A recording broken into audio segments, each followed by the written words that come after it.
18 years old.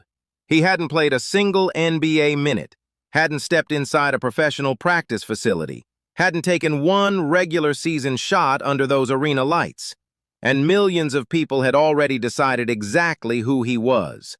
Not because of his work ethic, not because of his game, not because of anything he had actually done on a basketball court that mattered.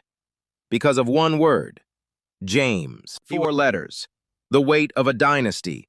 4 championship rings. 4 MVP trophies. 30 years of dominance that rewrote what we thought was possible in professional basketball. And somehow, without ever asking for it, a teenager was expected to carry all of that. Here's the question nobody asked. What if everything we put on Bronny James was unfair from the very beginning? And what if, after everything this young man has been through, the basketball world owes him something it has never given him? An apology about something that rarely gets said directly. No athlete in the modern history of professional sports entered the public eye carrying heavier inherited expectations than Bronny James. Most young basketball players develop in relative privacy. They make mistakes at 15 that nobody remembers. They struggle at 17 and work through it without cameras rolling. They figure out who they are as players across years of quiet development, away from the spotlight, without every misstep being uploaded, clipped, analyzed, and mocked. Bronny never had that luxury, not once. From the moment he was old enough to post highlights, the basketball world was watching.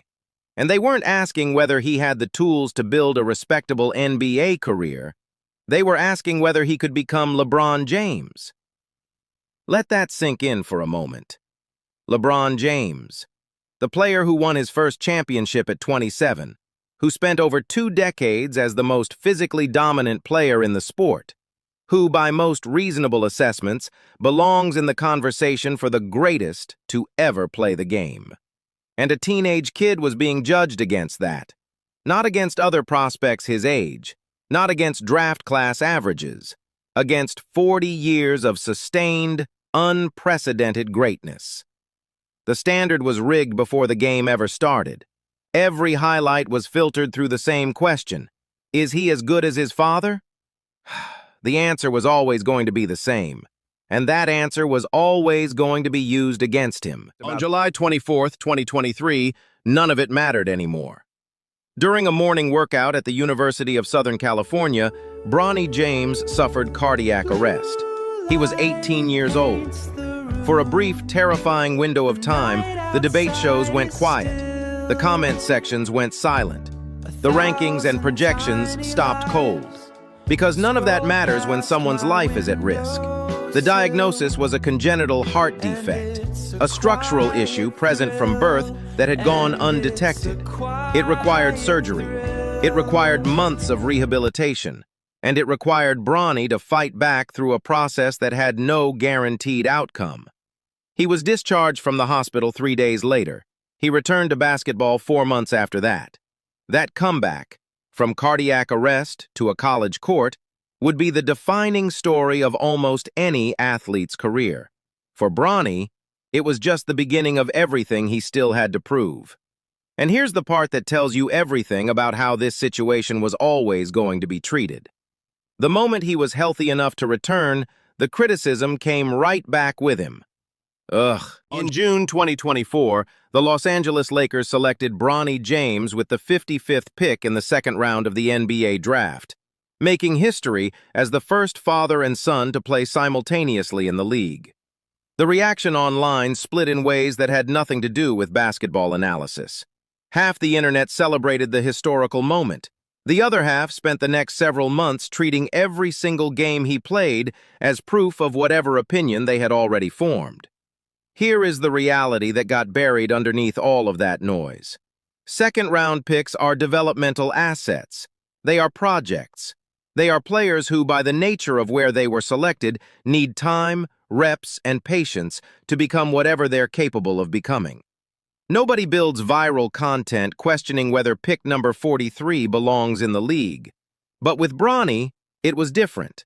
The 55th pick was being held to a standard that franchise lottery selections rarely face. The casual fan who had never paid attention to a second-round pick in their life suddenly had strong opinions about his minutes, his efficiency, his mechanics, and whether he deserved his roster spot. Those opinions almost never came from basketball analysis. They came from a story people had already written. Nepotism, a charity case, a punchline. Those were the words that followed Bronny James into every arena. While he was still recovering, while his body was still adjusting to the physical demands of professional basketball, while the cardiac arrest, the one that nearly ended everything, was still less than 2 years in his rearview mirror. Let's say something clearly. Bronny James may never become LeBron James. He probably won't. Almost nobody in the history of human beings becomes LeBron James. And if that remains the standard by which his career is measured, then his career was always going to be judged as a failure. Not because of anything he did, but because of a standard that was never about him. The real question was never whether Bronny could be his father. The real question was whether Bronny could become the best version of himself. And that's a question nobody gave him the space to answer. He survived cardiac arrest at 18. He came back to a sport that put his heart under physical stress and found the courage to compete again. He carried the weight of impossible expectations through every practice, every game, every comment section, without breaking, without quitting, without disappearing. And he revealed something in the aftermath of all of it that most people glossed right past. The cardiac arrest didn't just take months from his development. Even 2 years later, it still affects his immune system, still interrupts his conditioning, still costs him weeks of progress every time his body reminds him of what happened that July morning in Los Angeles. He's building a career with one hand, and he's still building. So if you're someone who wrote him off before watching him play, if you posted the take, if you decided who he was before he had a chance to show you, it's okay. Because the story that was built around Bronny James was always bigger than he was, and it was always going to be easier to judge the story than to watch the player inside it. But maybe it's time to set that story down, because the 17-point game wasn't the ceiling. The G League numbers weren't the ceiling.